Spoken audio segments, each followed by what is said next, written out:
السلام علیکم ورحمۃ اللہ وبرکاتہ۔ مسلسل کئی دنوں سے میں تو ماہ رمضان کی مصروفیات میں تھا۔ مختلف ٹی وی چینل جو ہیں وہ میرے پاس آ رہے تھے مختلف پروگراموں کے حوالے سے، کیونکہ حافظ قرآن بھی ہوں، نماز تراویح میں بھی حاضری کا موقع مل رہا ہے۔ کوشش ہوتی ہے کہ زیادہ سے زیادہ قرآن حکیم کی تلاوت کی جائے۔ دو عنوانات بڑے اہم، مختلف لوگوں کے ٹیلی فون، میسیجز، واٹس ایپ پہ رابطہ، اظہار خیال کے لیے ان کی دعوت۔ ایک تو مولانا طارق جمیل صاحب، مولانا طارق جمیل صاحب کے بارے میں ایک بات آپ ذہن رکھیں، بہرحال ان کی وجہ سے امت کو بڑا فائدہ ہوا، بہت سے لوگ دین کی طرف متوجہ ہوئے بلا تفریق مسلک، چونکہ ان کے والد، ان کے دادا، ان کا خاندان میرے ہی بزرگوں سے روحانی طور پر وابستہ ہیں، تو اس لیے ان کے ذہنی وسعت بھی ہے اور وہ مسالک سے بالا تر ہو کے اسلام کی اور دین کی اور دعوت کی اور تبلیغ کی بات فرماتے ہیں۔ لیکن انسان ہے، ویسے بھی کئی سالوں سے مختلف بیماریوں کا شکار ہیں۔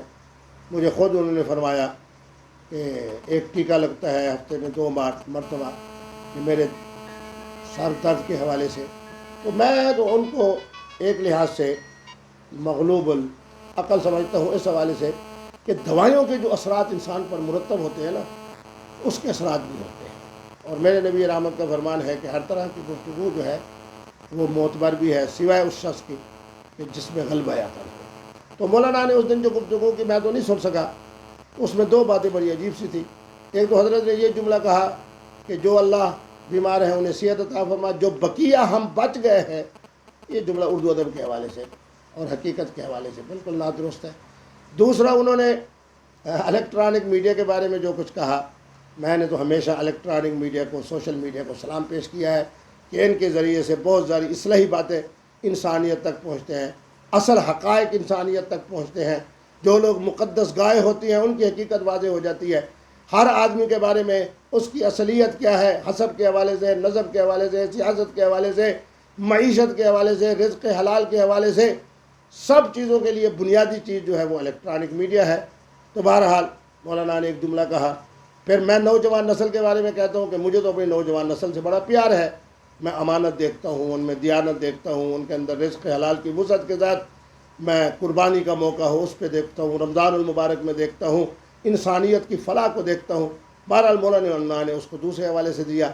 تو بہرحال مولانا کو معذور سمجھا جائے، مولانا کو ایک انسان سمجھا جائے، مولانا کو ایک بشر سمجھا جائے۔ پھر مولانا نے جو اس کے اوپر معذرت کی تو اس کے اوپر بھی مختلف آ رہا ہے۔ بہرحال معذرت کرنا ایک اچھی بات ہے۔ ہمارے اکابر نے کہا ہے کہ یہ آدمی کے ایک اچھے ہونے کی نشانی ہوتی ہے کہ جو اپنی غلطی کے حوالے سے معذرت کر لے۔ اسی طرح تو تازہ ترین بات آئی وہ محترمہ بیگم فردوس عاشق اوان صاحبہ کی تشریح لے جانے کی ہے۔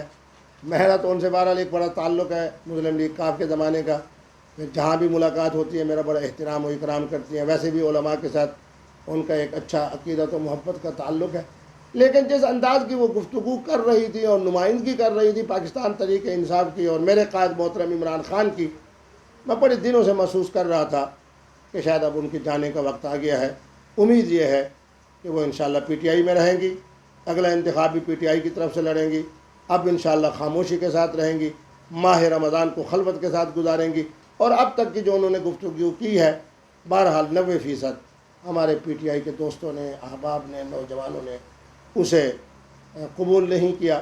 بہت ساری باتیں ایسی تھیں کہ جب وہ کرتی تھیں تو خود شاید محترم عمران خان صاحب بھی سمجھتے تھے کہ یہ پتہ نہیں مسئلہ حل کر رہی ہیں یا ہمارے لیے مشکلات کا اضافہ کر رہی ہیں۔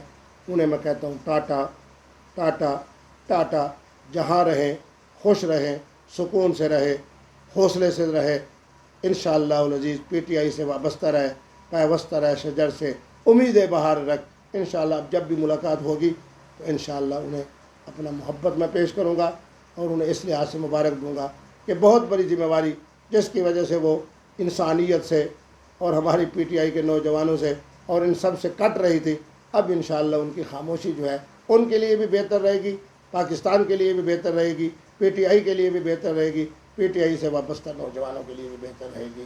والسلام والسلام والسلام۔